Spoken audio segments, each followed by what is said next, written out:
Assalamualaikum warahmatullahi wabarakatuh. Bismillahirrahmanirrahim.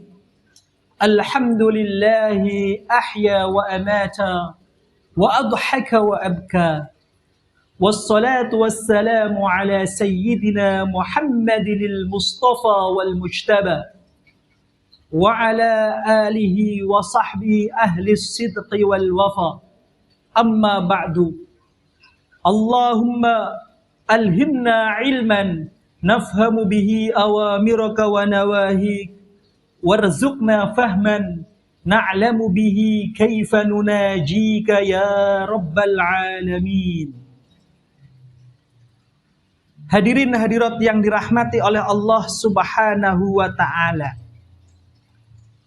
Seringkali kita mendengar satu uraian dan juga kebanggaan. Islam adalah agama rahmatan lil alamin. Islam selalu menebar kebaikan, menebar rahmah. Islam itu adalah agama kasih sayang. Lalu apa yang dimaksud rahmatan lil alamin sebenarnya? Khususnya slogan ini atau uraian ini sangat populer di akhir-akhir ini. Khususnya di Indonesia.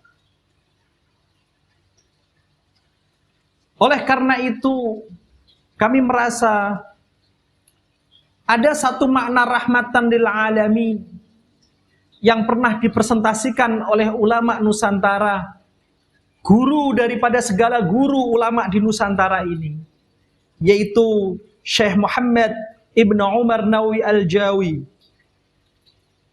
yang berasal dari kota Banten, Tanara, yang kemudian menjadi ulama berkaliber internasional.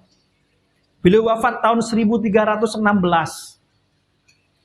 Di dalam kitab tafsirnya yang monumental, yang berjudul Marahlabit li Kashfi Ma'nal Qur'anil Majid, beliau memaknai firman Allah Subhanahu wa ta'ala yang menjadi pusat. Jadi firman Allah ini menjadi pusat dari pemaknaan rahmatan lil alamin. Firman Allah ini menjadi dasar dan pijakan untuk mengatakan bahwa Islam adalah rahmatan lil alamin. Yaitu firman Allah di surah Al-Anbiya ayat 107. Allah Subhanahu wa ta'ala menegaskan, "Wa ma arsalnaka illa rahmatan lil alamin." Dan tidaklah kami mengutusmu Muhammad sallallahu alaihi wasallam kecuali sebagai rahmat bagi seluruh alam. Ayat ini secara tegas menyatakan bahwa Rasulullah Sallallahu Alaihi Wasallam ini adalah rahmat. Apa rahmat yang dikandung ini? Yaitu keberadaan Rasulullah Muhammad ibni Abdillah itu adalah rahmat. Apalagi yang dibawanya, yaitu wahyu Allah yang mulia Al-Quran. Dan juga sebagai Nabi beliau menjelaskan, sehingga dari Al-Quran muncul Al-Hadis sebagai penjelas daripada Al-Quran. Itu juga bernuansa rahmat. Dan ini ditegaskan bahwa rahmatnya Rasulullah itu adalah untuk alam semesta seluruhnya. Tidak hanya untuk umat tertentu, tidak, tapi untuk seluruh umat manusia, bahkan seluruh alam hingga yaumil qiyamah. Kemudian Syekh Nawawi Al-Bantani menyatakan maksud daripada ayat ini adalah wa ma arsalnaka ya asyrafal khalqi bisyara'i. Dan tidaklah kami mengutusmu, wahai Muhammad ibn Abdillah, sang Rasul, wahai asyrafal khalqi bisyara'i, wahai makhluk yang paling mulia, bisyara'i, sebab syariat yang dibawanya, sebab ajaran-ajaran yang dibawanya. Jadi di sini Syekh Imam Nawawi Al-Bantani ini memfokuskan ya keberadaan diri Rasulullah yang merahmati itu adalah karena sebab syariat dan ajarannya. Jadi menurut Syekh Nawawi itu yang rahmat itu adalah ajarannya. Tentu Rasulullahnya juga. Tetapi penekanan yang paling signifikan dan amat sangat adalah syariat. Oleh karena itu, seolah-olah Imam Nawawi Al-Bantani ini mengartikan bahwa syariat Islam itu adalah rahmat bagi semua. Rahmat bagi seluruh alam. Ini yang ditegaskan oleh Syekh Nawawi. Jadi, lalu ada pertanyaan. Oke, syariatnya adalah rahmat. Bagaimana dengan implementasinya? Apakah implementasi atau praktek daripada syariat-syariat itu sudahkah melahirkan rahmat atau hanya sekedar wacana? Itu persoalan. Hadirin hadirat yang dirahmati oleh Allah Subhanahu wa taala. Seluruh ulama, mayoritas ulama meyakini bahwa syariat Islam itu punya dimensi maslahat. Maslahat itu nama lain dari rahmat. Imam Izzuddin bin Abdussalam yang dikenal sebagai Sultanul Ulama, Sayyidul Fuqaha menyatakan, "Inna syari'ata kullaha masalih, imma dar'u mafasid atau imma jalbu masalih." Syariat itu semuanya memiliki esensi kemaslahatan buat banyak orang. Memiliki esensi rahmat. Baik dalam rangka dar'u mafasid, menghilangkan atau menganulir yang mafsadat-mafsadat, ataupun dalam rangka menarik kemanfaatan. Ini artinya baik syariat maupun turunannya yaitu fikih, maupun turunannya yaitu fatwa, harus mendasarkan dirinya sebagai pemberi solusi berupa maslahat, pemberi solusi berupa kemanfaatan. Tidak hanya Al-Imam Ibnu Abdussalam saja. Ternyata Syekh Ibnu Qayyimil Jauziyah juga menegaskan itu. Fa inna syari'ata kullaha mabnaha wa asasaha. Syariat itu baik bangunannya maupun pondasinya alal hikami, didasarkan atas hikmah-hikmah kebijaksanaan. Wa masalihil ibadi, dan kemaslahatan hambanya. Kemaslahatan yang hakiki untuk banyak orang, bukan untuk personal. Hanya orang. Fil ma'ashi wal ma'ad, baik di dunia maupun di akhirat. Atau baik mulai ia hidup di dunia hingga nanti di akhirat. Wa hiya adlun kullaha. Syariat itu keseluruhannya adalah keadilan yang proporsional. Kulluha. Wa rahmatun kulluha. Semua isinya kasih sayang. Wa masalih kulluha. Semua adalah kemaslahatan. Begitulah yang dinyatakan oleh Syekh Ibnu Qayyimil Jauziyah dalam kitabnya I'lamul Muwaqqi'in.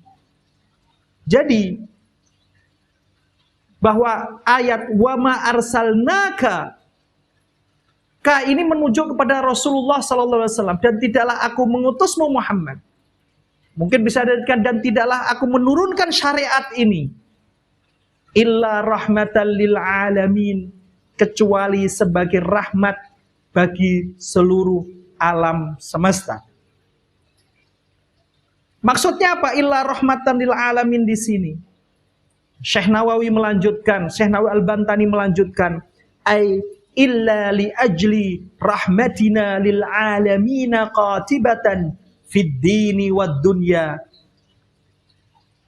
Maksudnya adalah kecuali karena untuk menurunkan, menyebarkan rahmat kami, rahmat Allah bagi seluruh alam, seluruhnya. Fid dini wad dunya, baik ini terkait dengan agama maupun terkait dengan urusan dunia. Hadirin hadirat yang dirahmati oleh Allah Subhanahu wa ta'ala. Artinya secara teori, pada prinsipnya syariat Islam itu nanti turun menjadi fikih, turun menjadi fatwa, harus mencerminkan rahmat, harus mencerminkan solusi kemaslahatan dan manfaat. Apabila tidak demikian, maka bisa dinyatakan bahwa ada kesalahan berpikir di dalamnya yang harus diperbaiki, harus dikoreksi melalui metode-metodenya ulama, melalui ilmu usul fikih, melalui qawaidul fikih, dan lain sebagainya, perangkat ilmu yang diturunkan ulama. Dan di sini dinyatakan bahwa rahmatina, jadi syariat itu nanti betul-betul harus mau diuji. Ketika diimplementasikan, benar nggak fatwa ini, keputusan statement hukum ini benar-benar mengimplementasikan rahmat untuk seluruhnya, atau bagaimana? Maka dalam konteks ini, dalam konteks fatwa yang merupakan ijtihad, maka di situ boleh ada autokritik, boleh ada yang namanya koreksi ulang. Karena apa? Karena koreksi ulang bertujuan untuk mengupdate, mengaktualkan rahmat Allah bagi seluruh alam melalui ajarannya. Oleh karena itu, tidak masalah apabila implementasi agama nanti bersinggungan dengan pendekatan ilmu-ilmu sosial, pendekatan ilmu-ilmu humaniora dalam rangka implementasi, membumikannya. Termasuk juga bagaimana kondisi yang demikian berubah. Karena dunia ini sudah mulai berubah dengan perubahan yang begitu cepat. Termasuk soal keberagamaan. Bersinggungan dengan umat yang lain. Bahkan bagaimana kalau umat Islam, misalnya ada yang dianugerahkan kemampuan, kepintaran sehingga mampu menjadi astronot, bagaimana ibadah dan selanjutnya. Itu juga harus dijawab oleh ajaran Islam, dijawab oleh fikih Islam yang nanti akan diuji tentang seberapa rahmat ini bisa menjangkau banyak. Hadirin hadirat yang dirahmati oleh Allah Subhanahu wa ta'ala. Jadi menurut Syekh Nawawi, kata rahmatan lil alamin ini adalah bagaimana rahmatnya Allah melalui ajarannya itu bisa nyampe, itu bisa menjangkau banyak hal. Jadi ajaran Allah adalah solusi. Al-Islamu wal hal. Islam adalah solusi. Nah itu makna rahmatan lil alamin. Namun di sisi hal demikian ada makna lain yang dituliskan atau dipresentasikan oleh Syekh Nawawi Al-Bantani di sini. Yaitu apa? Fallahu ta'ala akhara azaba man kazzaba nabiyyana ilal maut. Yaitu Allah mentakdirkan, menganugerahkan kepada umat Muhammad, umat di mana Rasulullah hidup sampai hingga yaumul kiamat. Yaitu apa? Mengakhirkan siksa, mengakhirkan turunnya azab bagi orang yang mendustai Islam, mendustai Rasulullah SAW sampai ia meninggal. Artinya ditunggu taubatnya. Wa ma kana Allahu liyu'adzibahum wa anta fihim wa ma kana Allahu mu'adzibahum wa hum yastaghfirun. Dan tidaklah Allah mengadab mereka dan engkau ada wahai Rasulullah. Artinya ajaranmu sedang didakwahkan. Dan insya Allah diharapkan taubatnya orang ini sebelum maut. Makanya Allah anugerahkan satu kenikmatan, yaitu orang-orang yang hidup setelah Rasulullah ini tidak langsung diazab, tidak langsung mendapatkan siksa ketika ia mendustakan Rasulullah SAW, mendustakan Islam. Ditunggu sampai ia meninggal, biar siksanya nanti sekalian di akhirat. Ditunggu supaya apa? Karena dengan harapan siapa tahu di dalam perjalanan nafasnya hingga titik kematian, ia mendapatkan berita tentang keislaman, ia mendapatkan hidayah, ia mendapatkan teman yang mampu memberikan dia pencerahan tentang ajaran yang mulia ini. Yang kedua, makna rahmatan lil alamin adalah wa rafa'a adzabal istisali anhum bihi sallallahu alaihi wasallam, yaitu Allah mengangkat siksa yang membumi hanguskan dari mereka bagi para pendosa. Kalau di zaman dulu ya umat Nabi Lut berdosa langsung dibumi hanguskan, hilang dia. Tapi untuk umat Muhammad tidak demikian.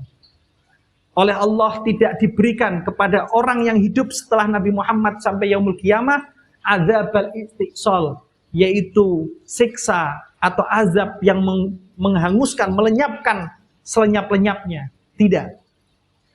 Ini adalah anugerah Allah. Kenapa? Karena ditunggu tobatnya. Yang kedua, ditunggu umat Islam untuk berdakwah dan menyebarkan kebaikan kepada dirinya, sehingga hatinya terbuka untuk mendapatkan hidayah Allah Subhanahu wa ta'ala. Jadi Imam Nawawi, Syekh Nawawi Al-Bantani ini itu mengartikan wa ma arsalnaka illa rahmatan lil alamin dengan kesimpulan sebagai berikut. Yang pertama adalah syariat Islam dan turunannya yaitu fikih dan turunnya itu fatwa harus mencerminkan sifat rahmah. Yang kedua, rahmah itu bukan teori, rahmat itu bukan apologi, rahmat itu adalah implementasi real. Ketika sebuah ajaran, ketika sebuah aturan itu diimplementasikan secara rahmah, secara sosial, maka siap baginya untuk distudiin, dikritisi, dan dipelajari melalui pendekatan ilmu humaniora, ilmu sosial untuk memastikan bahwa rahmat ini benar-benar terimplementasi dengan paripurna. Yang ketiga, rahmat Allah melalui ajaran Islam untuk seluruh alam ini itu tidak hanya menyangkut persoalan agama, tetapi menyangkut persoalan duniawi juga agama. Dua-duanya harus berjalan. Oleh karena itu, syariat Islam tidak dipinggirkan ke pojok, hanya berisi ritual, tidak. Tetapi ia harus menyatu dengan masyarakat. Ia bisa masuk ke dunia politik, ia masuk ke dunia sosial, ia masuk ke dunia psikologi, dan lain sebagainya. Yang jelas adalah mencerminkan tersebarnya rahmat Allah buat semuanya. Dan itu oleh Allah diberikan kesempatan. Sehingga kesimpulan selanjutnya adalah sekarang Allah memberikan kesempatan seluas-luasnya. Dengan cara apa? Mengakhirkan azab bagi para pendusta. Biarin dia mengkritik, biarin dia mencari, biarin dia sedang menelaah tentang Islam, biarin. Walaupun agak nakal-nakal pikirannya, tetapi tugas kita hanya menyampaikan, memberikan pencerahan ilmu, memberi pencerahan yang logis. Dan kita berharap pada Allah, tobatnya mereka sebelum kematian menjemput. Dan ingatlah bahwa Allah tidak memberikan kepada umat Muhammad atau orang yang hidup setelah Nabi Muhammad sebuah siksa penghabisan menyeluruh. Tidak. Supaya apa? Supaya menjadikan umat Islam rajin berdakwah kemana-mana untuk banyak memberikan pencerahan dan rahmah bagi segalanya sebelum ya datangnya kematian. Jadi wa ma arsalnaka illa rahmatan lil alamin bukan slogan tetapi implementasi real. Bukan hanya nuduh ini, nuduh itu, nuduh kafir, nuduh munafik, nuduh ini, nuduh tidak. Tapi dahulukanlah kasih sayang daripada nunjuk-nunjuk. Karena dengan kasih sayang itu rahmat Allah akan turun. Irhamu man fil ard yarhamukum man fis sama. Rahmatilah, kasih sayangilah orang-orang yang di atas bumi ini, maka para malaikat pun akan mendoakan rahmah untukmu.